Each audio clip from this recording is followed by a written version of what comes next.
also tied into the way we manage energy resources. The chairman said we have 20,000 megawatts of electricity supply capacity. Yes, but we've only got 10,000 that is operating on. I think 6,000, less than that, even 7,000 now. Why? Because we can't organize the energy sector better. We don't pay bills, we steal electricity. What about the management of the energy sector? What about being able to manage it properly? What are SUI Southern and SUI Northern? Are they economic entities or are they administrative entities? Should we run the sector as economic entities or administrative entities? What is PEPCO? Is it an economic entity or an administrative entity? We have to make sure we understand the supply and demand of energy and the market for energy.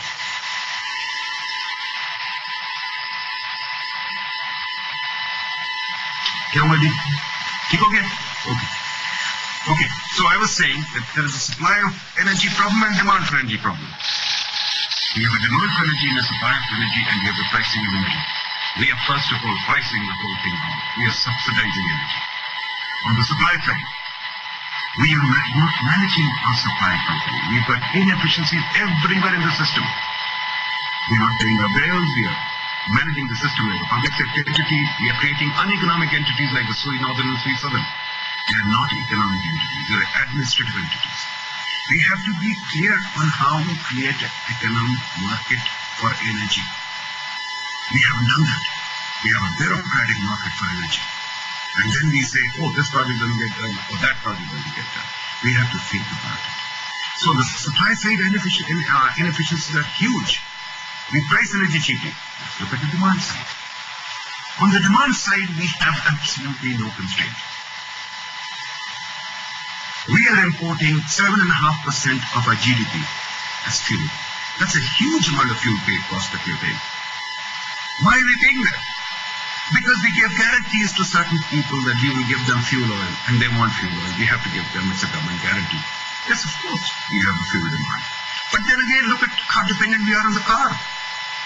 We have huge sprawling cities that are stretching. Lahore is stretching from Kasur to Sialkot. Karachi is a huge sprawling city, and we are creating further sprawls. Our bureaucratic zoning of cities that we have talked about in the Planning Commission a lot favors the sprawl. We still don't want density in high-rise. We know high-rise building is 10 times more efficient than an urban sprawl, but yet we want an urban suburban sprawl. Then we want to run our cars like mad. Then we don't want to price cars. We want to even facilitate cars. We want to build highways, flyovers for cars. Wonderful. And you have to pay the price for it. We also want to create a car industry that is inefficient. Fuel efficiency is not at a premium. Of course, we have to pay the price. So that, what I'm saying, ladies and gentlemen, is energy use need to demand it on how we organize ourselves. It's about how we live. If you're going to live, all of us have a right to live in a 4-bedroom energy inefficient house. Of course, there is private energy. And we have to pay for it. Alternatively, we could live like the rest of the world in flats and have density in high-rise with public transport, not necessarily using private cars. Every country could live like that. We could do that too. That's one way to organize ourselves.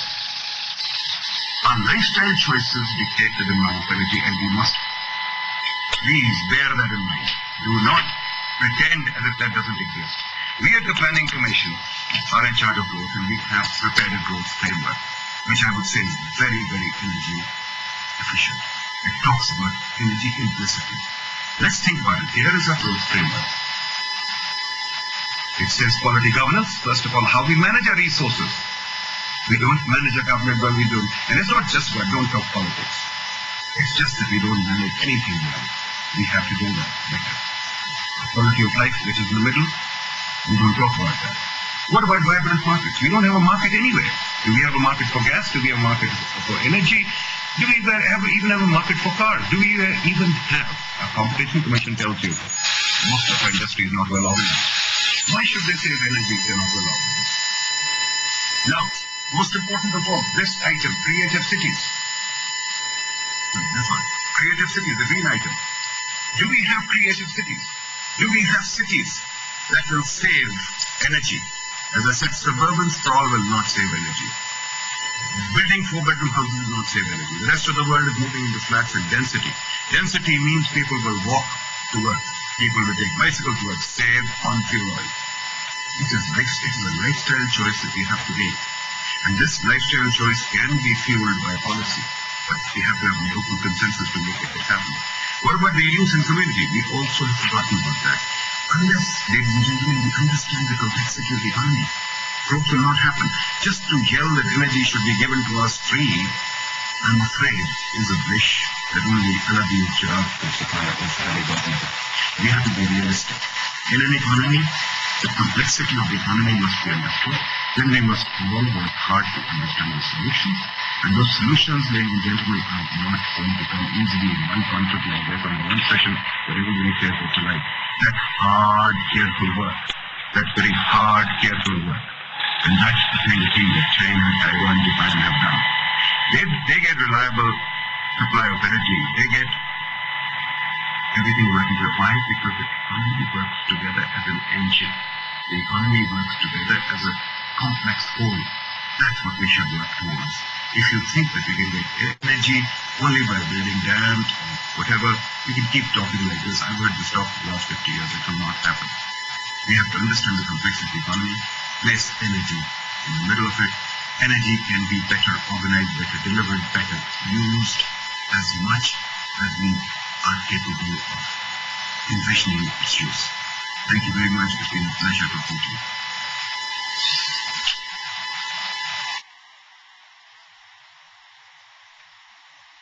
Thank you, Mr. Jubilee, for your views.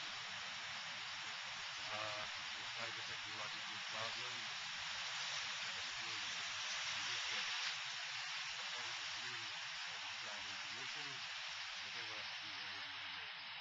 now, just to wrap it up fairly quickly, I think the two speakers and the chairman, the deputy chairman, have laid out that is, I think everyone is rarely agreeing on two or three things.